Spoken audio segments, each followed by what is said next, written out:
అక్కడ పార్టీ పెట్టాల్సి వచ్చింది. సో ఎన్డీఏ అయితే మొత్తానికి ఇండియా కూటమిలో మొదట కొంత చాలా కష్ట నష్టాలు వచ్చాయి. అసలు చివరి వరకు అసలు ఇండియా కూటమి ఉంటుందా లేదా అన్నది అనుమానాలు కూడా వచ్చాయి. ఇండియా కూటమిలో చేరినటువంటి పార్టీలను సిబిఐ ఈడీలను బెదిరించి వాళ్ళను ఉపయోగించి ఆ పార్టీలను కూడా అసలు ఇండియా కూటమిలో చేరకుండా చేసినటువంటి సందర్భాలు కూడా ఉన్నాయి. అందుకే ఇండియా కూటమిలో చేరితే నిన్ను అరెస్ట్ చేస్తామంటూ నన్ను బెదిరిస్తున్నారంటూ కేజ్రీవాల్ కూడా పదే పదే చెప్తున్నారు.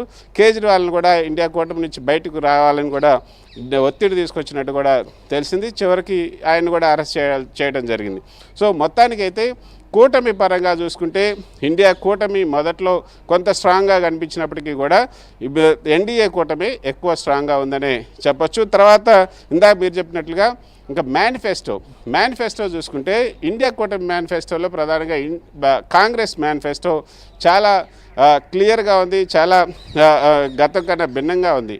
న్యాయపత్ర పేరుతో కాంగ్రెస్ మేనిఫెస్టో విడుదల చేసింది. అందులో 5 పంచన్యాయ్ అని చెప్పి కిసాన్ న్యాయ్, మహిళా న్యాయ్, యువ న్యాయ్ అంటూ ఈ విధంగా ఒక 5 న్యాయాలతో చెప్తూ ఈసారి అది ఇచ్చినటువంటి మేనిఫెస్టో చాలా ఆకర్షణీయంగా ఉంది. యూత్ని బాగా ఆకర్షించింది.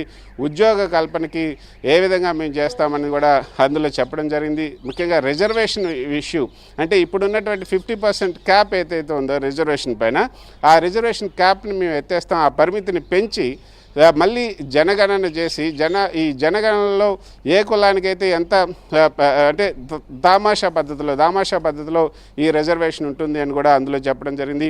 ఇంకా అనేక అంశాలు కూడా చాలా ఆకర్షణీయంగా ఉన్నాయని చెప్పచ్చు. అయితే మేనిఫెస్టో విషయంలో వస్తే ఇండియా కూటమికి సంబంధించి ముఖ్యంగా కాంగ్రెస్కి సంబంధించినటువంటి మేనిఫెస్టో చాలా విస్తృతంగా ప్రజల్లోకి వెళ్ళింది, యూత్లోకి కూడా వెళ్ళింది. కానీ మోడీ గ్యారంటీ పేరుతో సంకల్ప పత్ర పేరుతో బీజేపీ విడుదల చేసినటువంటి మేనిఫెస్టో అంతగా ప్రజల్లోకి వెళ్ళలేదు. ఎందుకంటే అందులో కొత్తగా వచ్చినటువంటి హామీలు ఏమి లేవు. 2047కు సంబంధించి భారతదేశం ఏ విధంగా వికసిత భారత్ కావాలో అంటూ చెప్పినటువంటివి ఉన్నాయి. కొంత బ్రాడ్గా ఉన్నవి తప్పితే స్పెసిఫిక్గా లేవు. కానీ కాంగ్రెస్ మేనిఫెస్టోలో స్పెసిఫిక్గా ఉన్నాయి. ఇక మూడోది ప్రచారంకి సంబంధించి చూస్తే ఇక ప్రచారం అయితే ఈసారి అసలు ఎన్నికల కమిషన్ ప్రధాని మోదీని కూడా సెన్ష్యూర్ చేయాల్సి వచ్చినటువంటి పరిస్థితి వచ్చింది. ప్రధాని మోదీ ఎంతవరకు వెళ్ళారంటే అసలు 2 విషయాలు ప్రధానంగా చెప్పుకోవచ్చు. ప్రధాని మోదీ చేసినటువంటి ప్రచారంలో వివాదాస్పదమైనటువంటి అంశం ఈ ముస్లింల ఓట్ల కోసం ఈ ప్రతిపక్షాలు ముజ్రా డ్యాన్స్ చేస్తున్నాయి అంటూ ఆయన చేశారు. అంతేకాకుండా రామాలయాన్ని కూడా పడగొడతారు, వీళ్ళు వస్తే రామాలయాన్ని కూడా పడగొట్టిచ్చేస్తారు. తర్వాత హిందువుల ఆస్తులన్నింటినీ కూడా తీసేసుకొని ముస్లింలకి ఇవ్వటానికి ప్రయత్నం చేస్తూ ఉన్నారు అంటూ ఆయన పెద్ద ఎత్తున ప్రచారం చేశారు.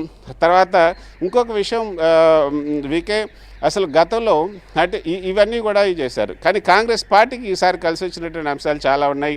మోదీ అంటే ముఖ్యంగా రాహుల్ గాంధీ గతంలో చూసుకుంటే పప్పు అని ప్రతి ఎన్నికల సభలో కూడా పప్పు అని ప్రచారం చేశారు. కానీ ఆ పప్పు అన్న ఒక ముద్రను ఆయన అధిగమించారు. అటు కాశ్మీర్ నుంచి కన్యాకుమారి దాకా చేసినటువంటి భారత్ జోడో యాత్ర కానీ, ఇటు నార్త్ ఈస్ట్ నుంచి ముంబై వరకు చేసినటువంటి భారత్ న్యాయ యాత్ర కానీ, ఇవన్నీ కూడా ఆయన ఒక ధీటైనటువంటి నాయకుడిగా నిలిపాయని చెప్పచ్చు. ఖచ్చితంగా ఈసారి మాత్రం మోదీ ప్రచారాన్ని ధీటుగా రాహుల్ గాంధీ, ప్రియాంక ఎదుర్కొన్నారు. అది కలిసి వచ్చే అంశం. ఈ ప్రచారంలో చాలా వివాదాస్పదమైన అంశం వీటితో పాటు కృష్ణ తర్వాత రాజ్యాంగము, రిజర్వేషన్లు